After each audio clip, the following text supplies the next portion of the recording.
going to be some lunches left over. So if you, after a while, if they're still there, just go get one.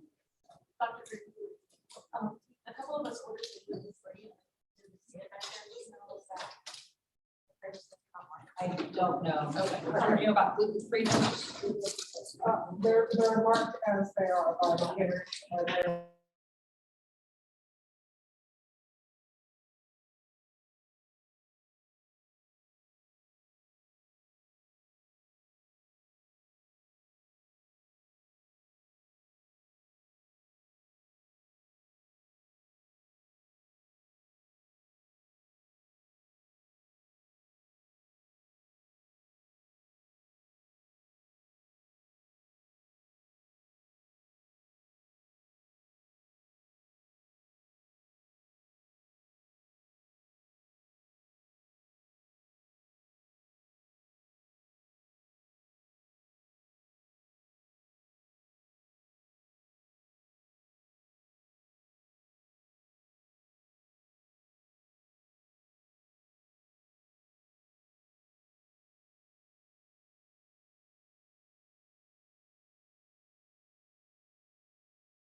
Welcome everyone, especially to those that are joining us in Zoom. Bienvenidos a todos, especialmente aquellos que se nos están participando desde Zoom. Si está participando en español, este panel será completamente en inglés, pero hay interpretación simultánea disponible.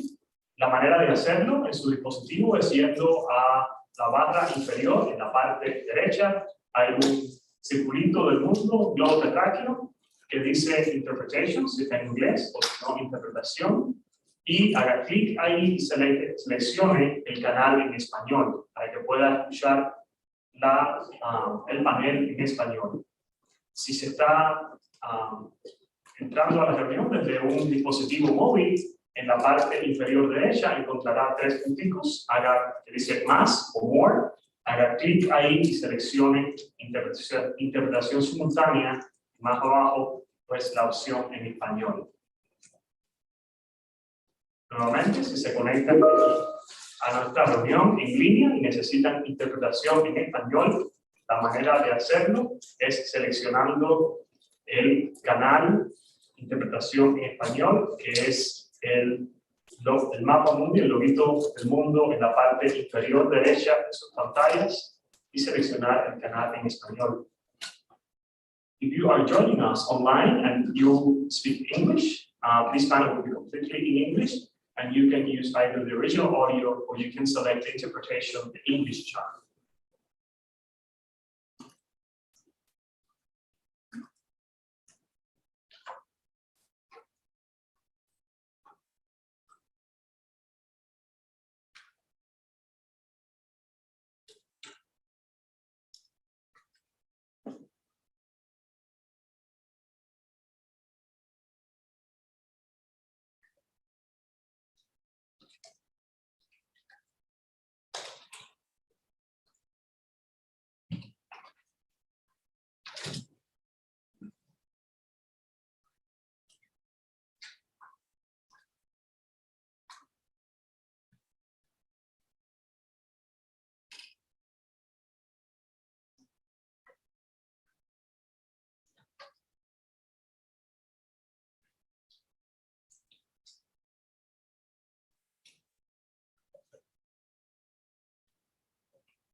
Welcome. There are extra chairs over in the corner. Please help yourselves.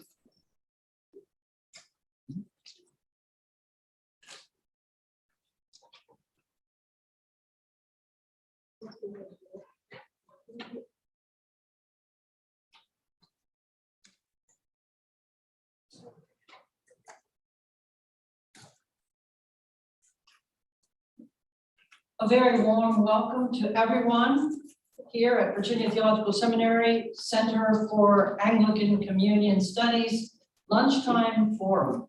This is the first one of the academic year. We have a whole series of programs, but welcome to this one, the very first. To those in the room here, we're delighted to see you, and to those joining us virtually, we can't see you, but you are very, very welcome. Particular welcome to those listening to us through Spanish interpretation. I'm Catherine Grieve, and I'm director of the Center for Anglican Communion Studies. I'm pleased to be your host and moderator today for our forum entitled How Colonialism Worked. As I say, this is the first in the series, and we're very glad, a series on the Anglican Communion and Latin America, including the Spanish-speaking parts of the Caribbean. Our speakers today will be speaking at a measured pace to allow for simultaneous interpretation. And since we know not everyone can make these sessions and a lot of people wanted to come who couldn't, we are recording today so that others can access it later. And again, a reminder, if you're not eating or drinking, continue to wear your masks. For those new to the Center for Anglican Communion Studies, we exist to resource practices of reconciliation. And we do that through three main strategies: equipping international community, empowering intercultural leaders, and enriching Episcopal Anglican identity.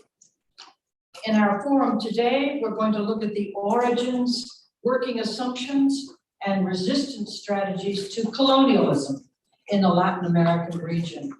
We'll hear from our three speakers and then have about 20 minutes for questions and discussion. I'm particularly pleased to begin the forum series with three dynamic members of the Virginia Theological Seminary faculty, each with her own expertise on some aspect of this topic. Dr. Hannah Mattis is Associate Professor of Church History. She holds a PhD in Medieval Studies from the University of Notre Dame and is the author of a book entitled The Song of Songs in the Early Middle Ages, Brill, 2019. Hannah believes history is never about just a string of dates. It's really about the stories we tell ourselves about the past, some true, some false. Welcome, Hannah. The Reverend Canon Dr. Altagracias Pera Bullard is the Director of Contextual Ministry and Assistant Professor of Practical Theology here at VTS. She earned her doctorate in Practical Theology from Claremont School of Theology and has expertise in Latinx ministry, congregational development, educational psychology, youth development, and community organizing. Welcome, Altagracia. Our third speaker is Dr. Sharon Haney, who serves as Director of the Academic Resource Center and is Assistant Professor of Theology and Latin American Studies. Dr. Haney has a PhD in theology from the Queen's University, Belfast, and is particularly interested in the histories and theologies of Latin America and how these intersect with social, political, and cultural realities in the US. Welcome, Sharon. I'd like to invite Dr. Mattis now to start us off with her presentation.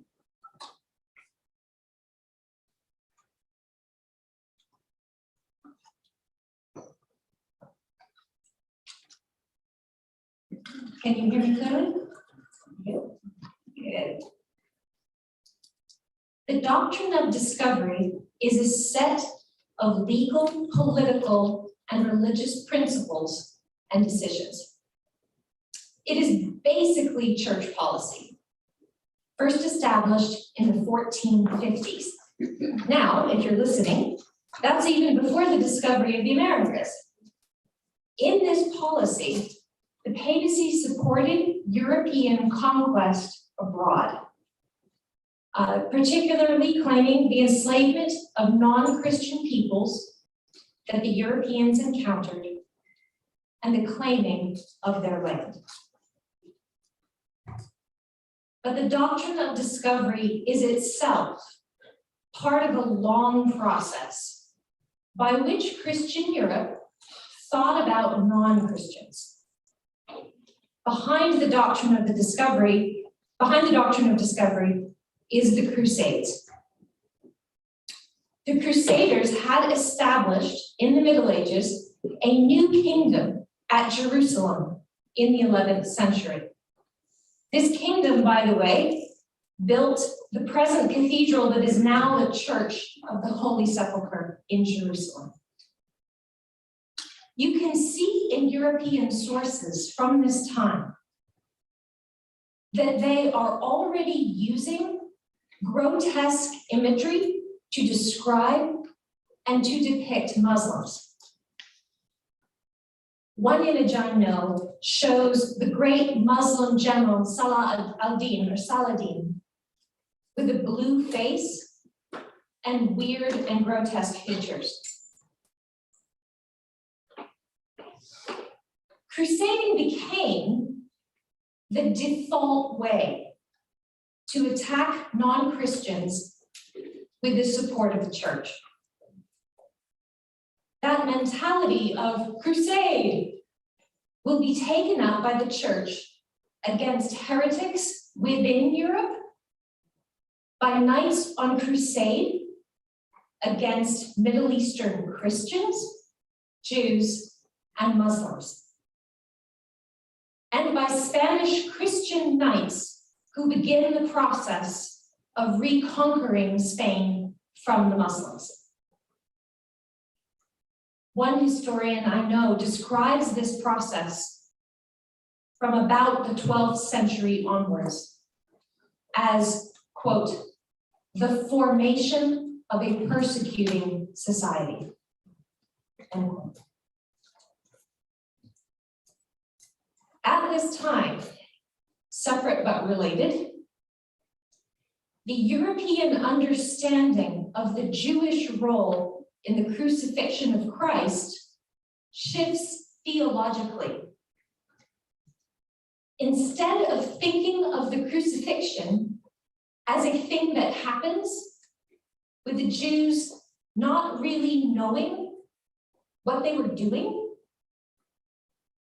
increasingly it is taught, it is believed by people that the Jews knew that Christ was the Son of God, and that that's why they knowingly and maliciously went after him. Needless to say, this does not help Jews in Europe very much. Over the course of this period, Jews will be gradually evicted, often expropriated, often their property taken from them, from France, from England, and finally from Spain. Also at the same time, this period is the golden age of the Islamic world. Gradually, over time, Muslim forces take Jerusalem and gradually force the Europeans out of Palestine. In 1453, the Ottomans finally conquer Constantinople, which is now Istanbul in Turkey, one of the most important Christian cities in the world. 1453. This was very shocking for Europe. After this, Muslims take over the Mediterranean Sea. The Mediterranean Sea is no longer safe for Italian merchants like Christopher Columbus. They are looking for new jobs.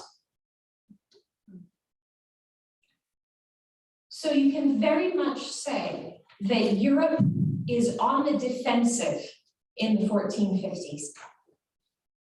They are frightened and insecure and anxious. And it is in that spirit in which they outline the doctrine of discovery.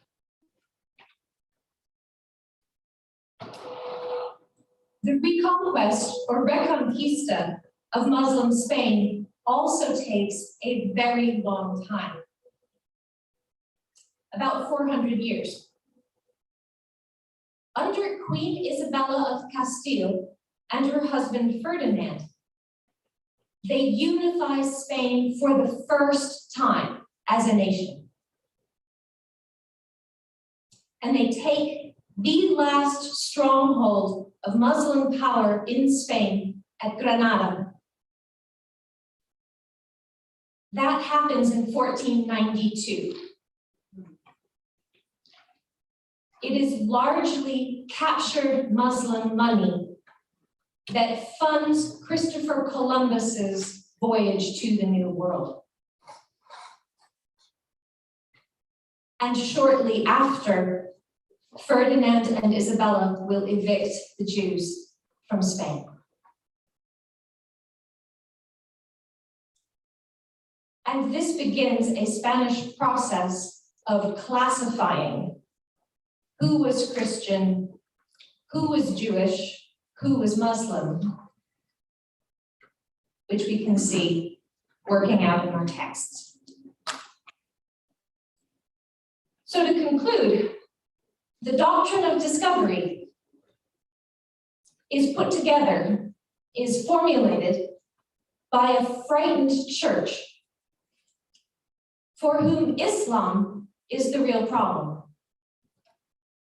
And crusading is the traditional solution to that problem. Spain and Portugal are countries where Reconquista is already ingrained in their national psyche. Because the New World follows so very closely on the heels of the fall of Granada, people have that mindset when they go to the New World. So the conquistadores are, in effect, on a holy war in their minds when they land in the New World. And Protestant countries follow in their footsteps, partly because they also are frightened of Catholic Spain. So I'm going to, thank you. Thank you very much, Hannah. We're going to hold questions until all three of our speakers have spoken.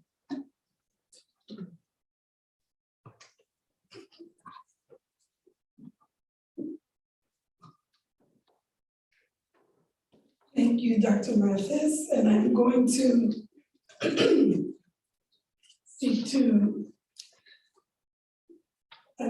piggyback happily so that I can make my comments a little briefer and end with a poem that I'm insisting on sharing. Building on those threads which have already been offered, when we look in a focused way on the reality of slavery in the Americas, especially in Latin America, which is our focus today, we find that scholars and conversations really sometimes offer all the various strands as part of the theory for why Africans are enslaved. And while indeed some have merit in the spirit of things are always more complicated than they seem, The primary reason in the end that Africans were enslaved for use for labor in Latin America was because it was economically beneficial to do so. It was profitable. And there was a scenario already set as to why this can happen without much guilt or compunction. The ideas that eventually become an ideology that presumes that it is right to enslave African peoples is connected with the relationship of Portugal and Spain with the Moors, as we've heard. And as European colonials engage Latin America, they are able to build on and expand their justification of enslavement of African persons. For them, people of Africa were not the unknown. They were not a surprise. They were not distinct in that way because of their history with Africa. And their theories, of course, build in part on the idea that sub-Saharan Africans were inferior, which was common among the Arab overlords. Those attitudes which then become imported throughout Spain during the 8th century when the Moorish conquest happens. A scholar says clearly there is a clear lineage of negative racial imagery from Arabic to Hispanic to English thought. Arabs enslaved people from many different parts of the world, but tended to treat those with the blackest skin unsparingly, assigning them the most menial of positions. This also gets complicated by ideas and attitudes in the Arabic world that lead to the interpretation of the curse on Ham as being related to the darkness of the skin of people in Africa. Before then, that had not been the interpretation of Ham's curse. Instead, it had been assumed in most of Europe that the descendants of Ham had settled in Asia. But this Arabic interpretation becomes widespread, and it fits neatly with the pre-existing negative attitudes towards Black people, and then proceeds to confirm the idea that Black skin was a mark of subordinate and inferior status. The enslavement of Africans, while buttressed by these ideas, was not caused by them. The enslavement of prisoners in just wars meant that there really was no need for justification. War with infidels during the Crusades meant that infidels could be enslaved, and what was true originally of the Moors can by extension become true of other Africans.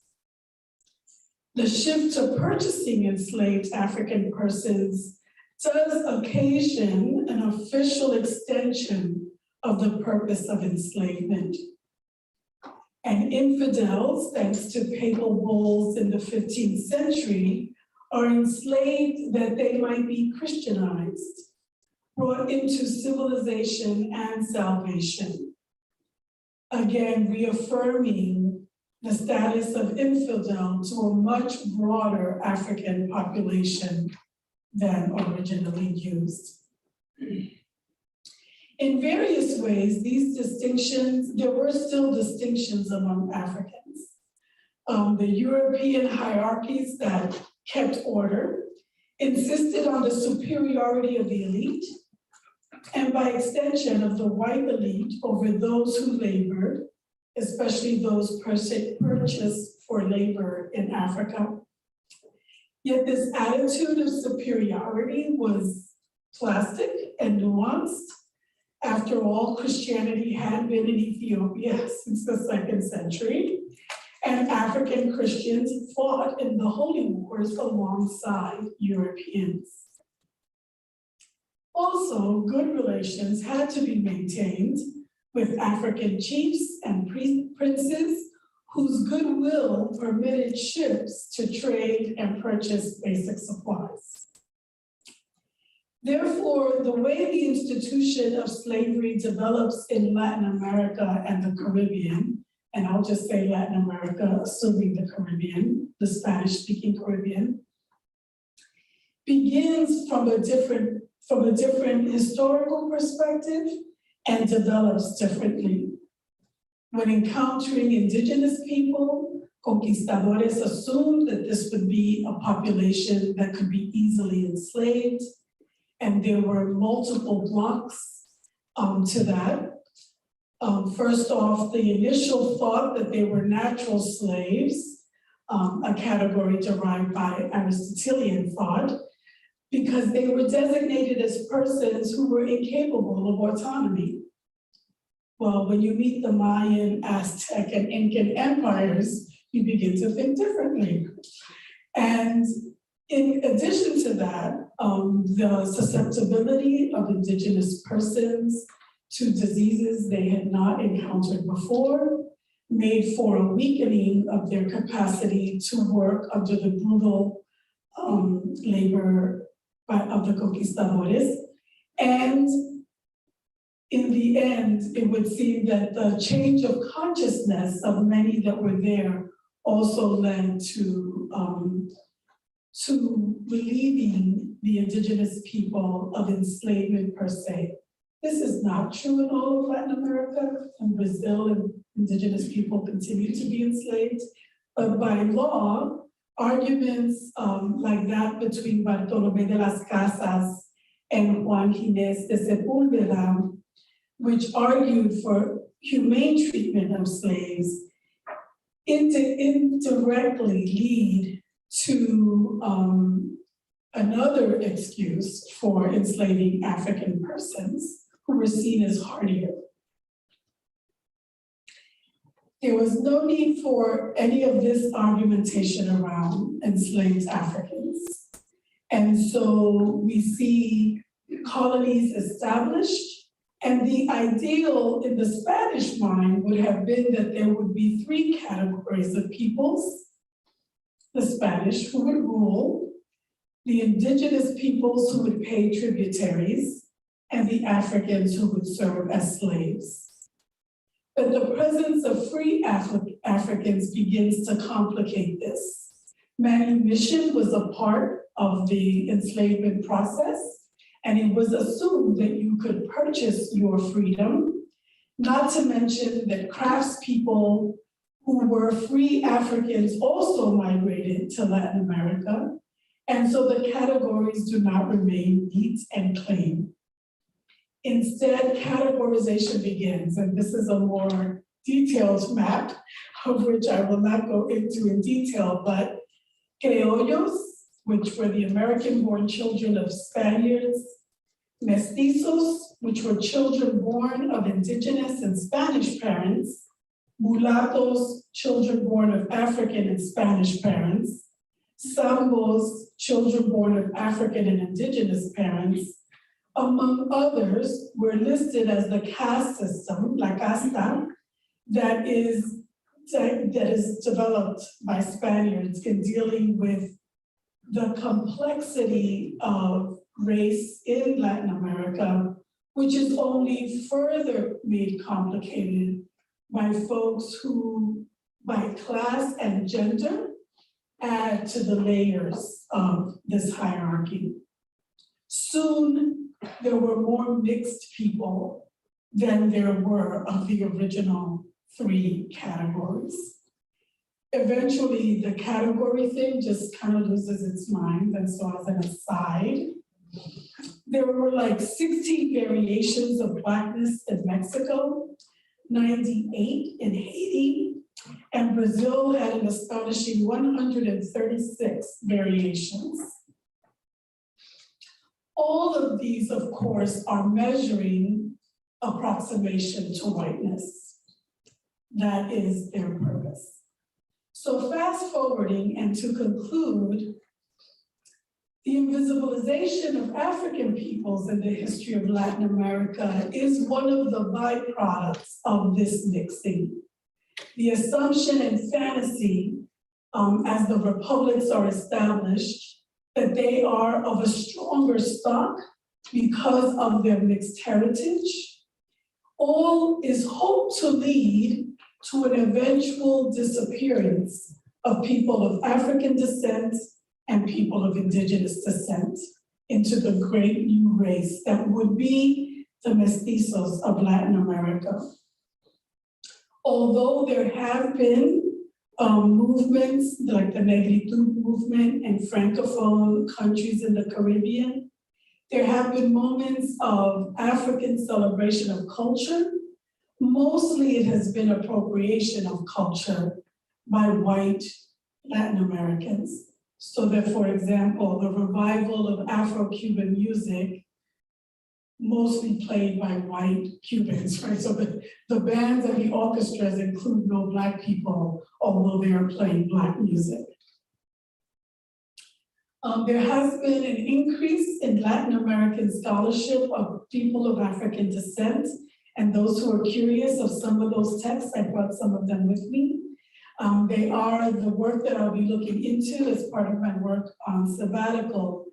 But it does mean that in the United States, there is an emergence of and an increase of a conversation of people that identify as Afro-Latino, whose identity speaks and complexifies the reality of colonialism in the Americas. And so how many minutes do I have left? Or some of it. Oh, okay. So I have space for the votes, I'm not over. No, you don't. But Oh, no, then I will just, you have all received a poem that I desperately wanted to read but won't. And that the reason I wanted to share it with you, and I'll leave it for your own reading, is that it highlights then how race conversation in the United States, where it's always been just Black and white, gets complicated by the raising of the identity of Afro-Latino people in the US context, who come from places where obviously race is understood in a much more nuanced and complicated ways. And the tensions that that does and will continue to bring to conversations about race in the US are well reflected in the poem on Negritude. Thank you. thank you. Thank you for your aspects and the poem, which is very important.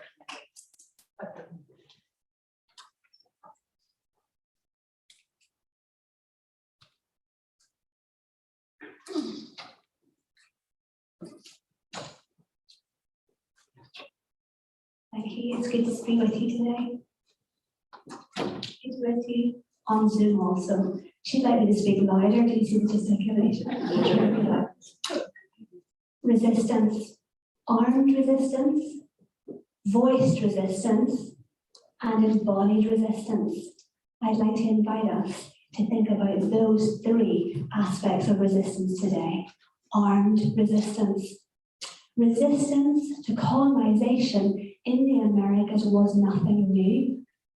If we look at the Chilean frontier, the Arawakan people have been resisting the colonization of the Incan Empire for generations, and so they continue to resist the Empire of Spain and Portugal. In the 1540s, we have indigenous revolts up and down the coast of Brazil. We have a rebellion by the Tupinamba people, which destroys one of the most promising settlements there. In the 1560s, we have the Takiongwai and Den movement resisting and responding to the call of their own gods to resist and rise up. We have hundreds of small, isolated revolts. Now, they don't challenge the power of the empire, but they are a sign of resistance. In 1680, in New Mexico, we have the Pueblo Rebellion, and they expel all things Spanish for over a decade. We have repeated uprisings in the Yucatan. In 1761, for example, Canek, a Yucatan Mayan leader, leads a brief but serious revolt. He's captured and brutally executed. And this is something that is important to note. Punishments for resistance were truly savage. We look at 1780 to 1783, and we think of the rebellion of Tupac Amaru.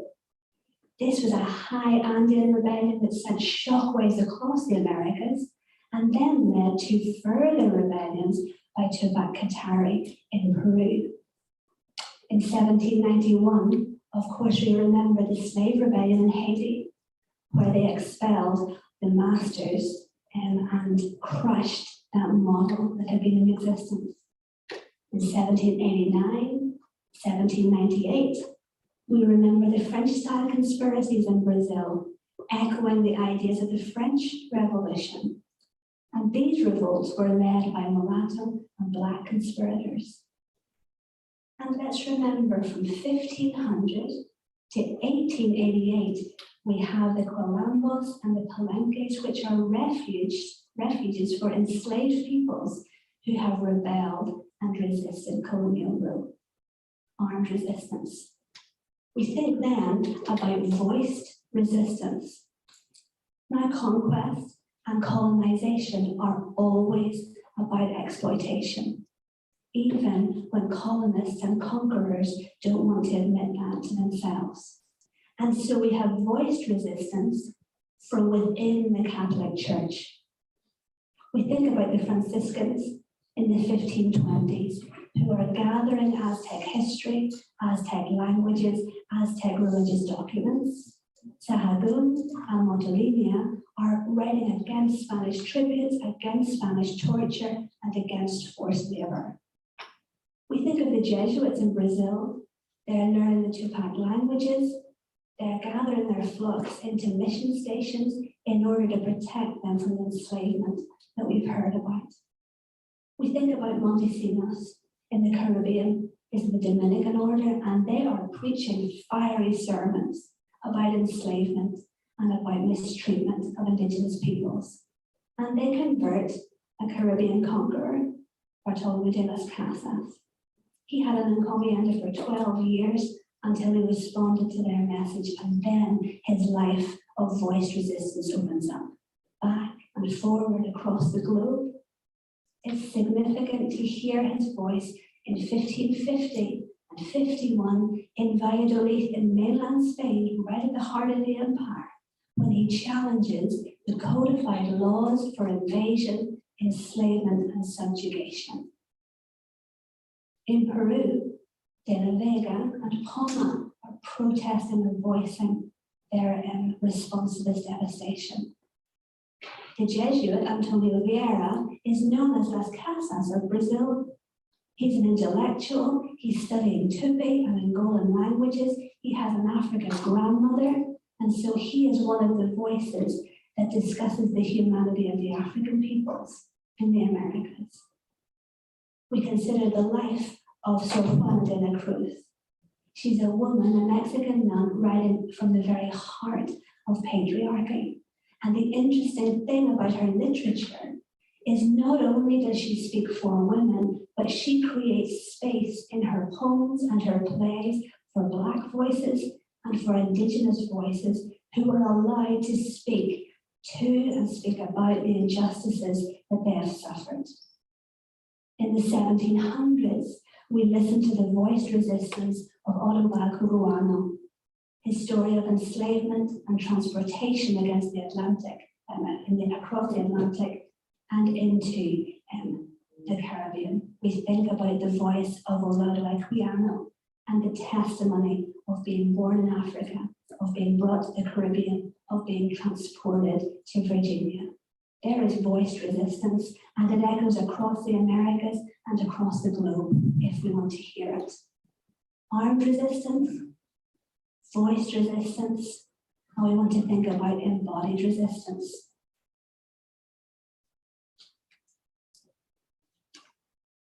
In the Caribbean, disease and abuse and exploitation decimate indigenous peoples in a generation. In Brazil, disease, abuse, and exploitation decimate communities on the coast. Those who survive flee inland, and they gradually intermarry, and these distinct groups who were present disappear. In Mexico and Peru, however, they don't disappear. These indigenous villages survive. And so we want to look at that for a moment. We think about Catalina Guagayano in the 1600s in the Andes. She was labeled a witch. Now, doesn't that sound familiar? And of course, what do witches do? Well, they publicly display disobedience, and they publicly inspire others to do so. The folk religion, the magic of the Iberian Peninsula, Africa, and indigenous peoples was a resistance to colonialism. Now we know that the church structured the outer contours of religious collective life. What we're looking for is the inner spiritual content that resisted colonial standardization. Think about the enslaved peoples who gathered and danced on religious festivals, dressed in Catholic robes, preserving religions from Africa. We're thinking about indigenous artists who incorporated their sacred symbols and plants and motifs on the murals in the Catholic cloisters. We're thinking about the profusion of blood on the Mexican crucifixion scenes, and it evokes an understanding of lifeblood and power that we saw in the Aztec tradition. We're thinking in the 1580s of how already they are hearing and feeling the rhythm and sound of Africa in the Cuban choirs. We're thinking about the Virgin of Guadalupe and the other virgins across the Americas who represent something deeper. The Virgin of Guadalupe, the Natal Mexican people often called her Tonantzin. That was their name for the indigenous earth goddess. And cultural traditions and languages are sustained. Quechuan, Quichua, Aymara, Nahuatl. Jeanette Rodriguez and Ted Fortier examine cultural memory as resistance, as a form of the search for identity and hope. Historically, marginalized, exploited, abused people have categories and cultural force that resists annihilation from the dominant forms. It is a form of spiritual resistance. They resist through survival. They resist through establishing a presence in the world, not only to survive, but then to flourish. And this is what we see: resistance in spirituality, resistance in narratives of history. Who remembers? Who tells the story? How do they tell the story? The power of the narrative and the power of memory grounds a spiritual ideology of resistance. Resistance through culture, beliefs, attitudes, performance, and ritual embody and enact resistance. Artifacts, symbols, narration, secrecy, syncretism, language, food, culture, music. Cultural memory exists after a historical moment because it continues to inform the need for identity, the need for hope, the need to stand against external forces that seek to annihilate. Resistance speaks to the restoration of human dignity. The voices once silenced are established, and resistance is embodied.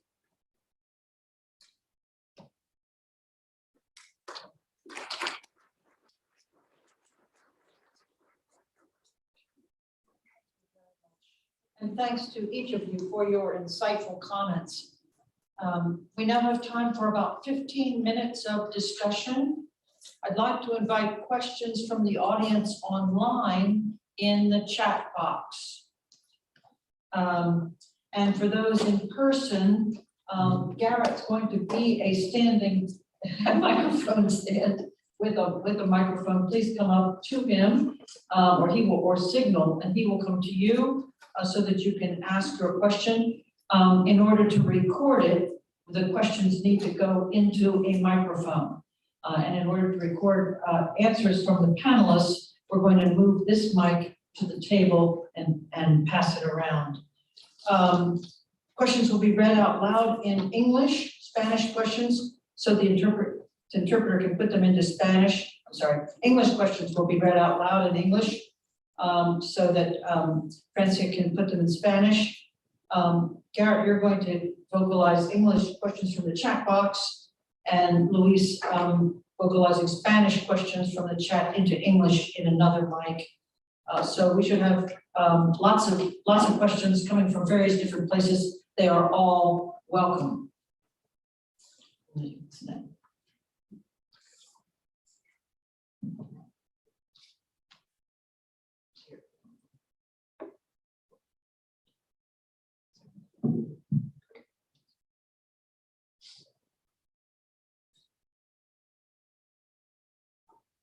Questions or comments? Okay. I'm going to start out with one question and then pass to Vincent. As colonialism emerges within the confines of Christianity and within sort of pseudo-evangelism, could you all speak to the way that colonialism has to change when Christianity and the colonized now fall? Basically, as colonized people begin to adopt Christianity, would you speak to the way that colonialism, no logic, has to change in light of this this movement? Just as a sort of quick reaction, one of the things that is striking is how often Christians, Christian lawyers, Christian courts then try to move the goalposts on what is Christian. So you see that particularly with the history of slavery in the United States, where initially somebody can be baptized and sue for their freedom, and gradually they rejig the legal system so that that is not possible. There are endless variations on this, but.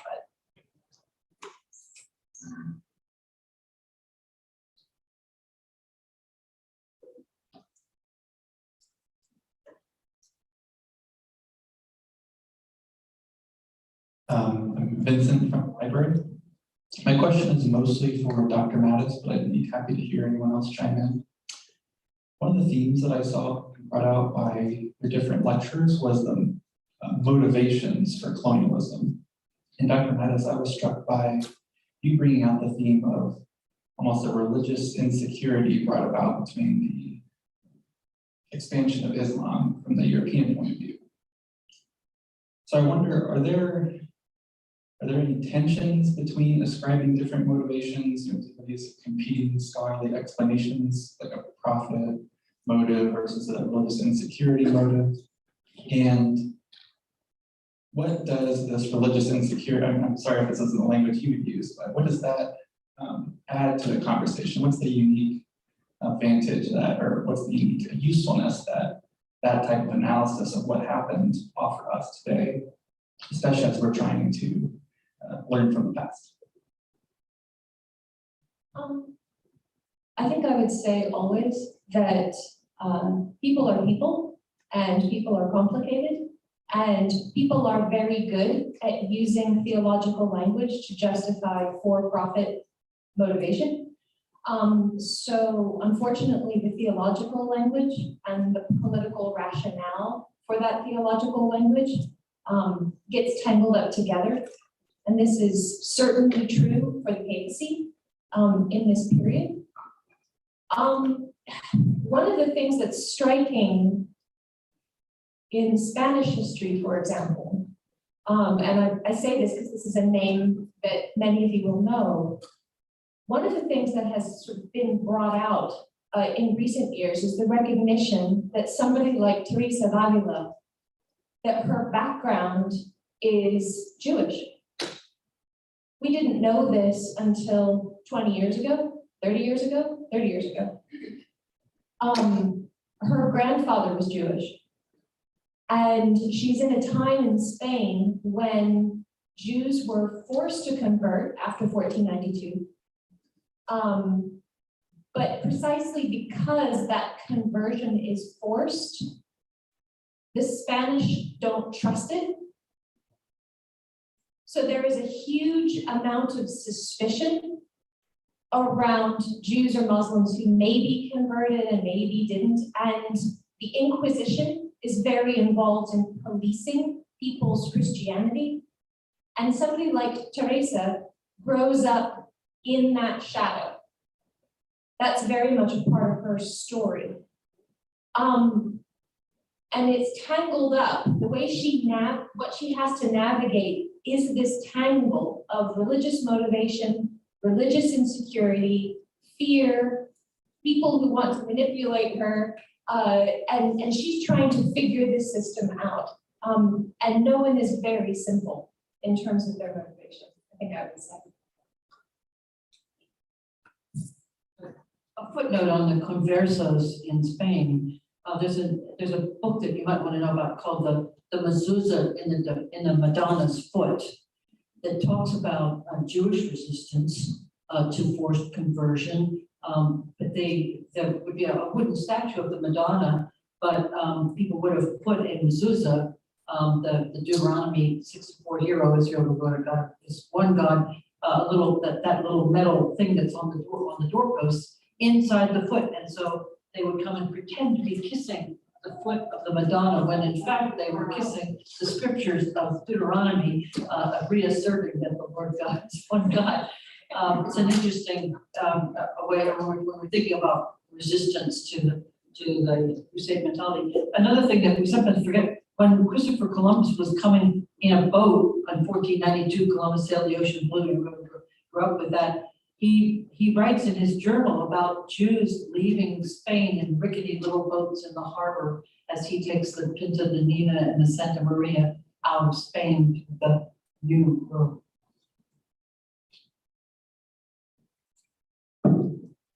I would just add that, just a reminder, right, that the project is the project of empire, and that the insecurity is about world powers fighting other world powers as they self-define. So while there are very human motivations, it is the loss of place and identity as a world power, and how that gets then, fuels the race for more resources, more land, more conquest. My thought is, like, if we did not get obsessed with connecting civilization and empire, maybe some of this might have been thwarted.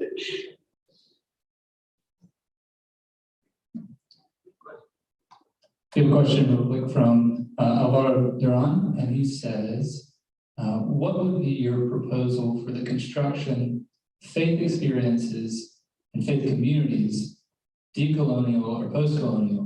Are we ready to overcome the academicist approach? So what would be your proposal for the reconstruction of faith experiences in a post-colonial life? I think the greatest challenge to be respectful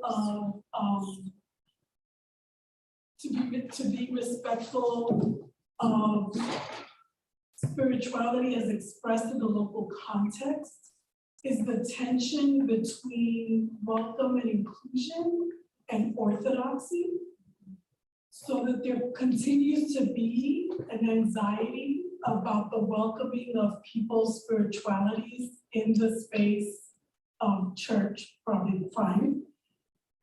And the complicated conversation that happens in congregations about cultural artifacts that for the people who bring them are a reflection of the divine's message of good news in their lives and in their communities' lives. And for those concerned with orthodoxy and purity becomes paganism baptized in a congregational setting. And so how do we question those of us who represent the hierarchy in its dominant doctrines and practices? How do we examine our own activity, recognizing that what we understand as orthodoxy is in part a product of the colonial project? What might it have looked like if, like the Jesuits and the Franciscans that Dr. Heedy mentioned, who sought to recognize the work of God in the lives of the indigenous peoples, what would it look like for us to be talking about orthodoxy nowadays if that had been the strain of Christianity that had dominated? And so recognizing that that's part of what we're dealing with in the local context. So whenever people say about churches, and specifically Spanish-speaking communities, well, that's not Episcopal. That's a colonial move.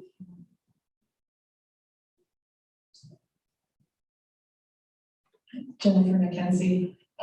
Just a thought, speaking out of recent experience in the UK, refugees and asylum seekers there are often find themselves supported by local congregations, end up converting to Christianity, but have to go through the courts to be judged on whether or not their conversion is real, essentially, and whether they should have any standing as asylum seekers in the community.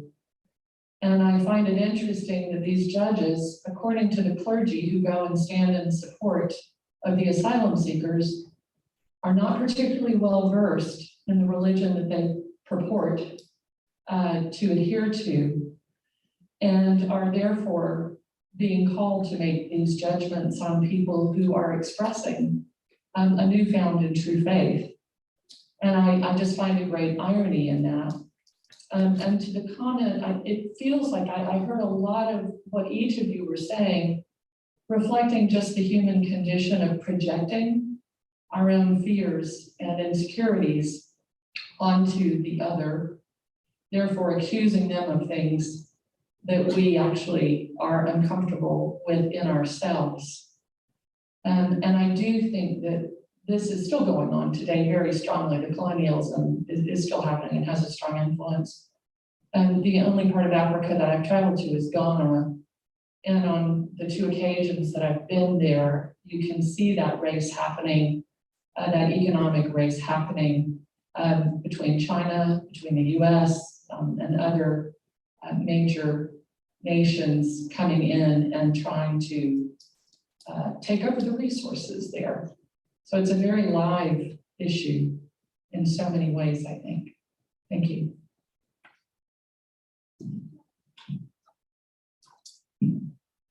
We have some questions in the chat box about resistance and the complexity of resistance. Let's take a moment to make sure we honor those. So figures like De las Casas and Montesinos, it is important in 10 minutes. We cannot cover the complexity of resistance and the complexity of those voices, but it's significant to note them in their resistance, but also to be reading deeper and looking further about who they were defending, when they were defending, and how they were and were not defending African peoples, for example. Although some more recent research in De las Casas has found his lament that he didn't understand the humanity of African peoples sooner.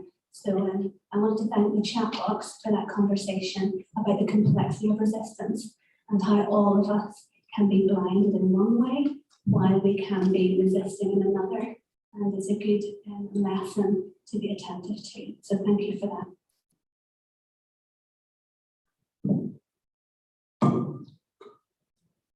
So one thing, I was at an event in which Willie Jennings from Yale spoke at a Washington Theological Consortium event last night. And this is sort of to your question before, that academia to some extent takes on this colonial project. We, in ways large and small, we were shaped by an organization that had a mold that it shoves you toward, and by and large that model is white male and European often. And that's hard, you know, to bear for men as well as women, you know, in this present day for everybody. It's not an easy model. None of us naturally fit that model, and it's a burden for everyone, but it's particularly a burden for people coming from different countries, or for whatever reason, for people of color. They're not the intended object, and particularly in theological, they're not the intended subject, sorry. And yes, obviously it's hard to find a solution to that problem. It is important to name the problem. And to what extent are we holding you to a standard of education, and we're trying to get you to a place that is white, European, male. We want not to do that in theological education, but it is harder than it sounds. And we are having to unlearn how we were taught, as well as you. So during your time here, we are trying, and we're learning slowly. We will fail often in that process.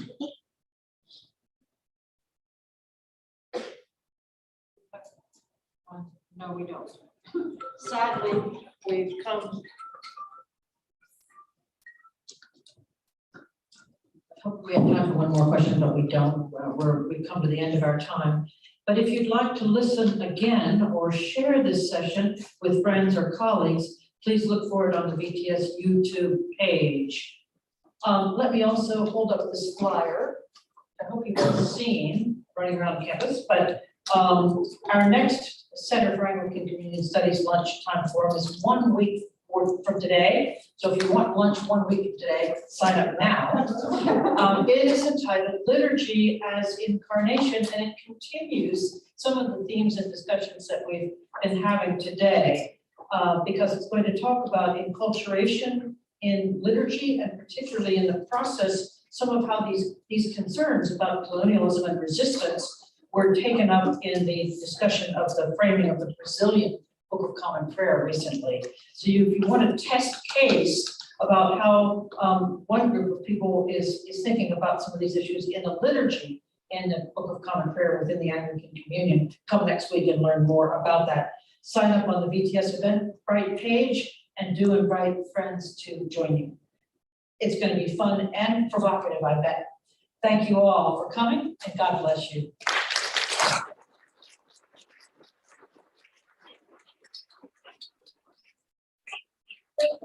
To our panelists who outdid themselves.